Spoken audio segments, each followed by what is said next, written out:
بسم اللہ الرحمن الرحیم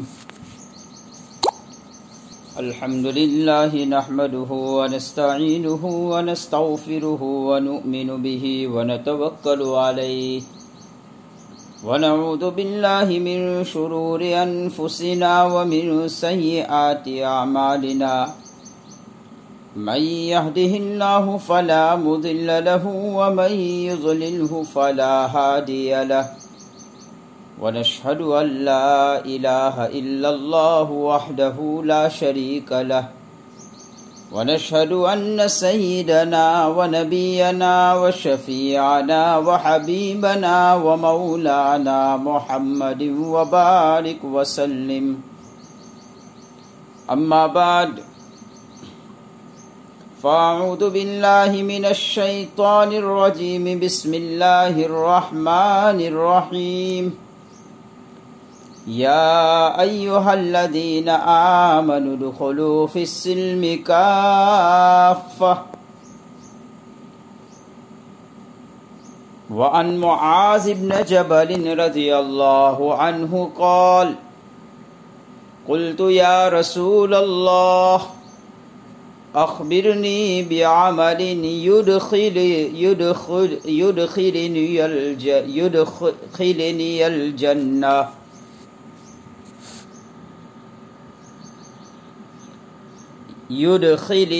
الجنة ويباعدني عن النار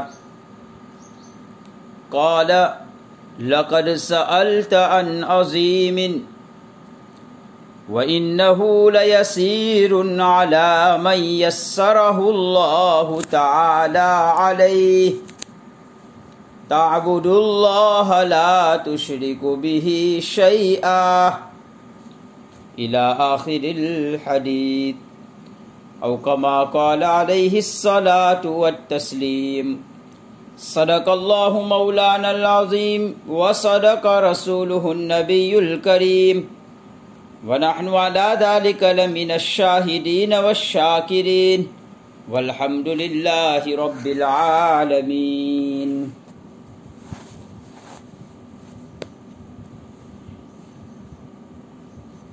معزز سامعین، میں نے قرآن پاک کی ایک آیت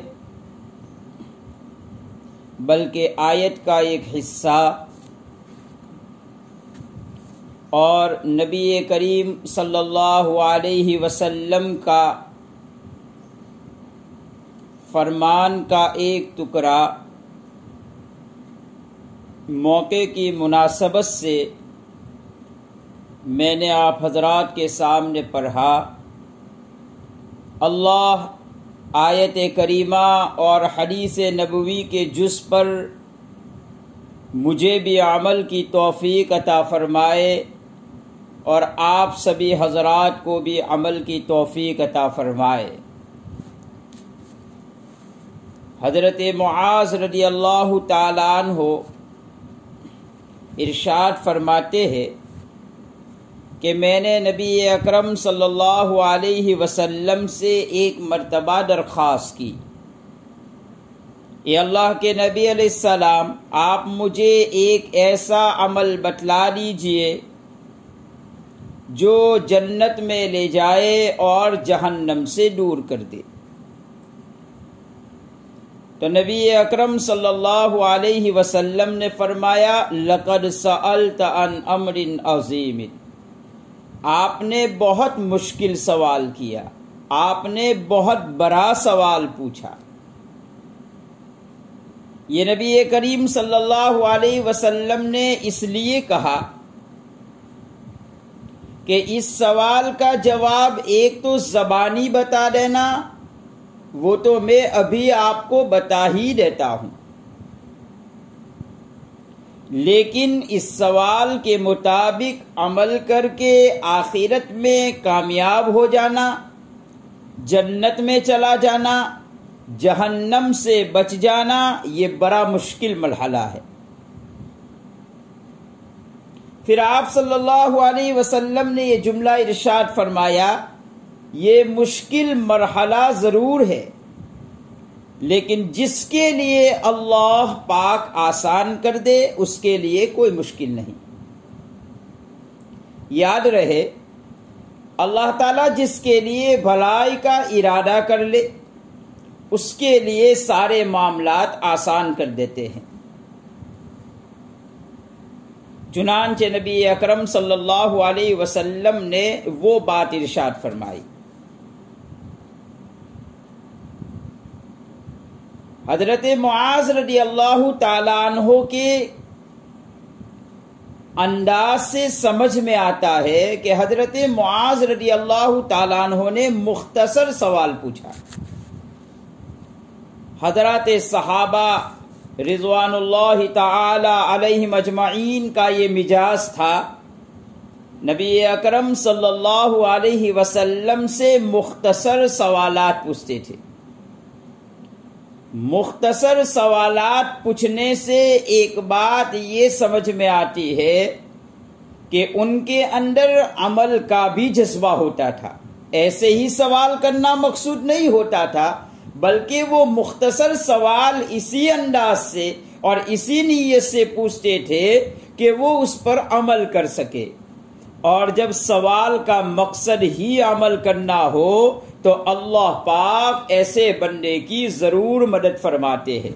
لہذا ہمیں بھی حضرت معاذ رضی اللہ تعالیٰ عنہ کی زندگی سے یہ سبق حاصل کرنا چاہیے کہ جب بھی ہم کوئی بات کسی سے سنیں، کسی جگہ پر پڑھے یا کسی سے پوچھ کر حاصل کرے تو ہمارا پوچھنا، ہمارا پڑھنا، ہمارا سننا عمل کی نیت سے ہو تو اللہ پاک عمل کی توفیق ضرور دے دیتے ہیں۔ اور جب بندے کا سوال کر کے عمل کرنا مقصود ہوتا ہے تو بندہ بزبان حال یہ کہتا ہے، اللہ میں تجھ سے ایسا سوال کرتا ہوں، میں تجھ سے ایسا سوال کرتا ہوں جس سے تیرا قرب نصیب ہو جائے۔ اسی لیے سوال کرنے کے بعد عمل کرنے میں آدمی کو کوشش کرنا پڑتا ہے، محنت کرنا پڑتا ہے، اور اللہ تعالیٰ فرماتے ہیں والذین جاہدوا فینا لنہدینہم سبلنا۔ جو بھی سوال کر کے محنت کرتا ہے اس پر عمل کرنے کی اور کوشش کرتا ہے اس پر عمل کرنے کی تو ہم راستہ کھول دیتے ہیں۔ تو آپ صلی اللہ علیہ وسلم نے یہی سمجھایا، سوال تو مشکل ہے لیکن جس کے لیے اللہ آسان کر دے اس کے لیے کچھ بھی مشکل نہیں۔ پھر نبی اکرم صلی اللہ علیہ وسلم نے سوال کا جواب دیتے ہوئے فرمایا ان تعبد اللہ ولا تشرکوا بہ شیئا۔ پہلا عمل خالص اللہ کی بندگی کرنا، اللہ کی بندگی کے ساتھ کسی اور کی عبادت کو مت ملانا۔ جس طرح اللہ کی بندگی کرنا ہے اسی طرح سے کرنا، کچھ اور مت ملانا۔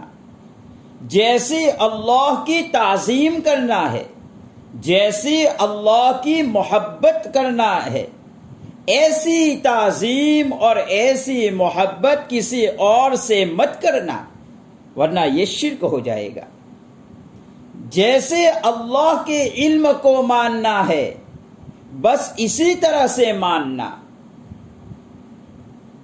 اور اللہ کے علم کی طرح کسی اور میں ایسا علم مت ماننا۔ اللہ کو ہی متصرف الاحوال ماننا، یہ کسی اور میں مت ماننا ورنہ یہ شرک ہو جائے گا۔ یہ تمام معانی ہے تعبد اللہ کے۔ گویا یہ پہلی بات نبی اکرم صلی اللہ علیہ وسلم نے ارشاد فرمائی۔ اللہ کے نبی علیہ السلام یہ بات کس کو بتلا رہے ہیں؟ حضرت معاذ ابن جبل رضی اللہ تعالیٰ عنہ کو بتلا رہے، جو جلیل القدر صحابہ میں سے ہے۔ نبی اکرم صلی اللہ علیہ وسلم نے آپ کے متعلق ارشاد فرمایا اعلمهم بالحلال والحرام معاذ بن جبل، حلال اور حرام کو سب سے زیادہ جاننے والے حضرت معاذ بن جبل رضی اللہ تعالیٰ عنہ، اتنے جلیل القدر صحابی ہے، لیکن اللہ کے نبی علیہ السلام پہلا جملہ ان کو بتلا رہے ہیں تعبد اللہ ولا تشرکوا بہ شیئا۔ معزز سامعین، حضرات صحابہ میں مختلف اوصاف میں ایک دوسروں سے بڑھوتری ہوا کرتی تھی اور ایک دوسرے سے وہ فائق تھے، جیسا کہ ہم جمعے کے خطبے میں سنتے ہیں ارحمہم بامتی ابو بکر، رحم دل تو تمام صحابہ تھے، لیکن اللہ کے نبی علیہ السلام نے فرمایا میری امت میں سب سے زیادہ رحم دل یہ حضرت ابو بکر ہے، واشدہم فی امر اللہ عمر، اللہ کے معاملات میں، اللہ کے قوانین میں، اللہ کے اصولوں میں سب سے زیادہ سختی سے کام لینے والے حضرت عمر رضی اللہ تعالیٰ عنہ ہے۔ تو حضرات صحابہ میں مختلف اس طرح سے اوصاف ہوا کرتے تھے جس میں ان کا نمایاں وصف سامنے آتا تھا۔ اللہ کے نبی علیہ السلام نے امانت دار ہونے میں ابو عبیدہ ابن جراح رضی اللہ تعالیٰ عنہ کا نام لیا۔ اس سے یہ مطلب نہیں ہے کہ دوسرے صحابہ امانت دار نہیں تھے، لیکن امانت داری میں بڑھوتری کے ساتھ اگر کوئی پائے جاتے تھے تو حضرت عبیدہ ابن جراح رضی اللہ تعالیٰ عنہ تھے۔ متقی تو تمام کے تمام تھے، لیکن نبی اکرم صلی اللہ علیہ وسلم نے سب سے زیادہ زہد تقوی والا حضرت ابو ذر غفاری رضی اللہ تعالیٰ عنہ کو بتلایا۔ تو یہاں پر حضرت معاذ ابن جبل رضی اللہ تعالیٰ عنہ کی بات آئی اعلمہم بالحلال والحرام، کہ حلال اور حرام تو تمام ہی جانتے ہیں، لیکن سب سے زیادہ حلال اور حرام کی پہچان حضرت معاذ ابن جبل رضی اللہ تعالیٰ عنہ کو حاصل ہے۔ بہرحال نبی اکرم صلی اللہ علیہ وسلم نے ایسے زبردست صحابی رسول سے پہلا جملہ ارشاد فرمایا تعبد اللہ ولا تشرکوا بہ شیئا۔ یاد رہے، جب ایک مخلص مسلمان سے، جب ایک سچے مسلمان سے ایسی بات کہی جائے تو اس کا معنی کچھ اور ہوتا ہے۔ وہ لوگ حضرات صحابہ اللہ کی عبادت تو کرتے ہی تھے اور اللہ کے ساتھ وہ کسی اور کو شریک کرتے ہی نہیں تھے۔ ہمارے تصور میں بھی نہیں آ سکتا ہے کہ حضرات صحابہ اللہ کی عبادت میں دوسروں کو شریک کرتے تھے۔ یہاں اللہ کے نبی علیہ السلام کی بات کا منشا کچھ اور ہے۔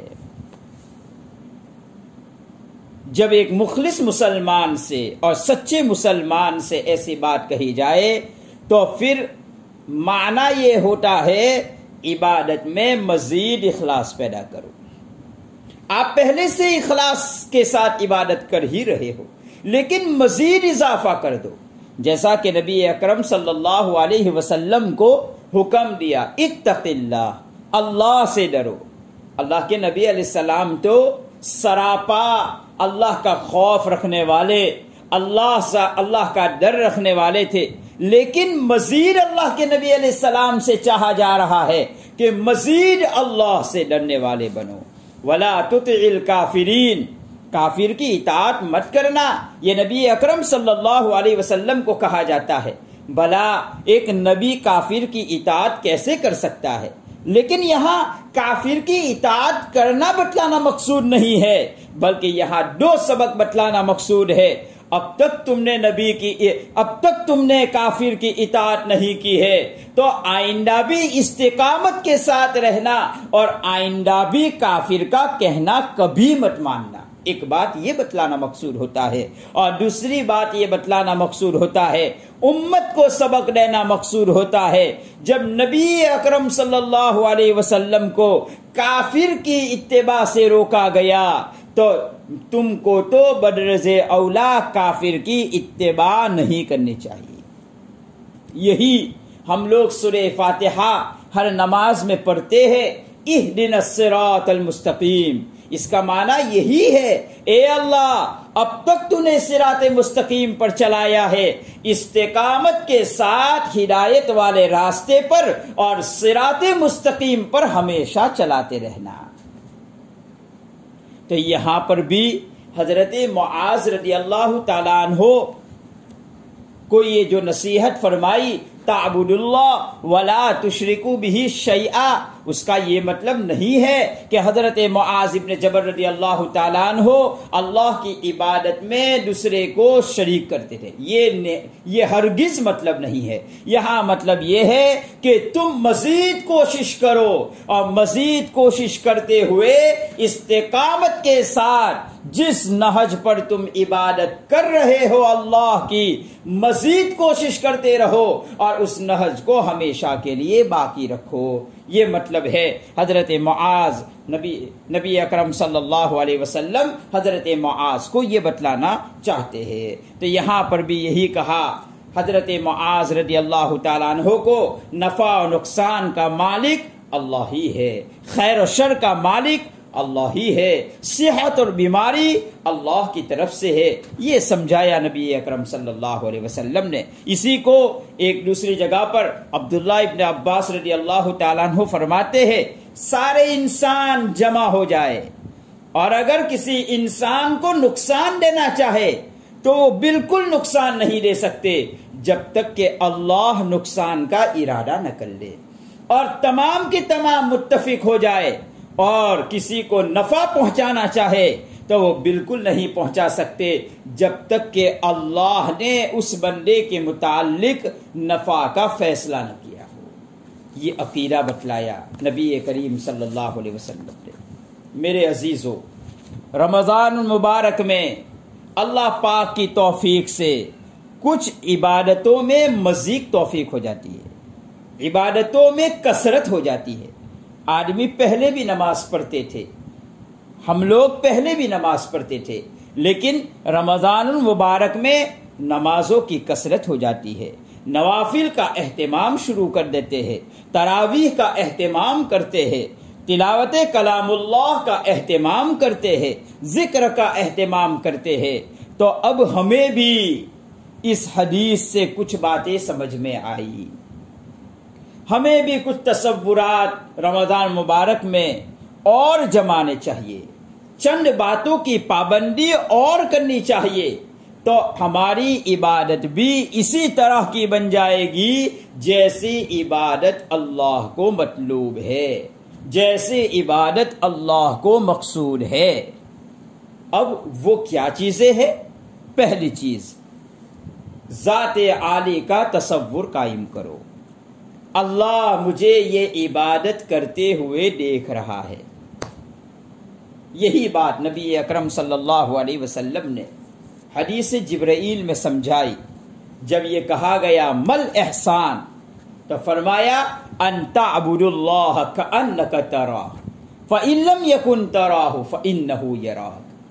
تم اللہ کی عبادت اس طور پر کرو کہ تم یہ تصور قائم کرو کہ اللہ تمہیں دیکھ رہا ہے، اور اگر تمہیں یہ تصور قائم نہ ہوتا ہو کہ اللہ تمہیں دیکھ رہا ہے، اللہ کو تم دیکھ رہے ہو، تم یہ تصور قائم کرو کہ اللہ کو تم دیکھ رہے ہو، اور اگر تم اللہ کو نہیں دیکھ سکتے ہو تو اللہ تو تم کو دیکھ ہی رہا ہے۔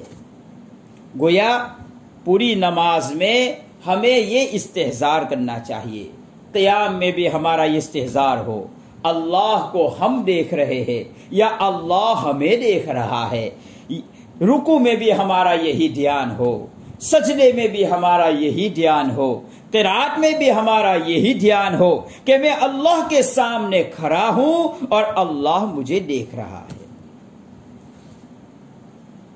یہ اگر ہم رمضان مبارک میں تھوڑا سا دھیان جما لیتے ہیں تو ہماری یہ کثرتی عبادات جو ہماری تھوڑی سی چہل پہل رمضان مبارک میں بڑھ جاتی ہے، اس میں ہمیں اس دھیان اور اس تصور کو قائم کرنے کی ضرورت ہے. تو پھر ہماری یہ عبادت بھی ایسی ہی عبادت ہو جائے گی جیسی عبادت اللہ کو مقصود ہے. ایک اور صحابی نے بھی نبی اکرم صلی اللہ علیہ وسلم سے کسی موقع پر نصیحت کا مطالبہ کیا تو آپ نے اس صحابی رسول کو بھی 3 نصیحتیں فرمائی تھی، جس میں پہلی نصیحت فرمائی تھی صلی صلاۃ مودع، ایسی نماز پڑھو جیسے کہ زندگی کی آخری نماز ہو. آدمی زندگی کی آخری نماز کس کیفیت سے پڑھتا ہے، ایسے ہی نماز پڑھو. ایک بزرگ سے کسی نے پوچھا کہ آپ کب سے ایسی نماز پڑھتے ہو؟ تو اس بزرگ نے فرمایا 30 سال سے ایسی نماز پڑھتا ہوں کہ ہر نماز کے وقت یہ تصور کرتا ہوں میری یہ زندگی کی آخری نماز ہے. پوچھنے والے نے پوچھا اگر آج آپ کی آخری رات ہو تو آپ کی عبادتوں میں کچھ اضافہ ہوگا یا نہیں؟ تو اس بزرگ نے فرمایا نہیں ہوگا، اس لیے کہ میں تو 30 سال سے ہر رات میں اسی طرح سے عبادت کر رہا ہوں، یہ سمجھتے ہوئے عبادت کر رہا ہوں کہ یہ میری آخری رات ہے، اب اس کے بعد مجھے اللہ کے یہاں جانا ہے.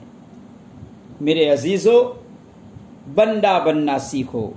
بندہ بننا یہ بہت بڑی خوبی ہے. نبی اکرم صلی اللہ علیہ وسلم کو اللہ تعالیٰ نے جب معراج پر بلایا تو وہاں پر آپ کو بندے سے تعبیر کیا. سبحان الذی اسری بعبدہ لیلا من المسجد الحرام، وہاں پر اللہ کے نبی علیہ السلام کو بندے سے تعبیر کیا. تبارک الذی نزل الفرقان علی عبدی، قرآن کریم جیسی مقدس کتاب کے نزول کے لیے وہاں پر جب نبی اکرم صلی اللہ علیہ وسلم کا انتخاب ہوتا ہے تو وہاں پر بندے سے تعبیر کیا.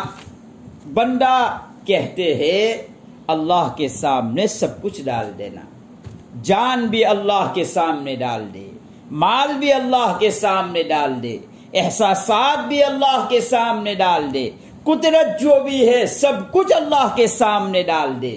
اور بھائی اسلام کا معنی بھی یہی ہے، گردن جھکا دینا، جو کچھ بھی کرے اللہ کے لیے کرے.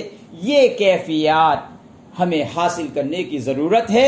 تو حضرت معاذ ابن جبل رضی اللہ تعالیٰ عنہ کو جو پہلی نصیحت نبی کریم صلی اللہ علیہ وسلم نے فرمائی تعبد اللہ ولا تشرکوا بہ شیئا، اس کا مطلب یہ نہیں تھا کہ حضرت معاذ ابن جبل رضی اللہ تعالیٰ عنہ اللہ کی عبادت میں دوسروں کو شریک کرتے تھے، بلکہ حضرت معاذ ابن جبل رضی اللہ تعالیٰ عنہ کو اللہ کے نبی علیہ السلام یہ بات بتلا رہے ہیں کہ تم اللہ کی عبادت کے موقع پر اللہ کا دھیان جما لو اور استقامت کی دعا کرو. یہ تصور کرو کہ اس کے ساتھ ہم کسی معاملے میں کسی بھی موقع پر کسی کو شریک نہیں کریں گے.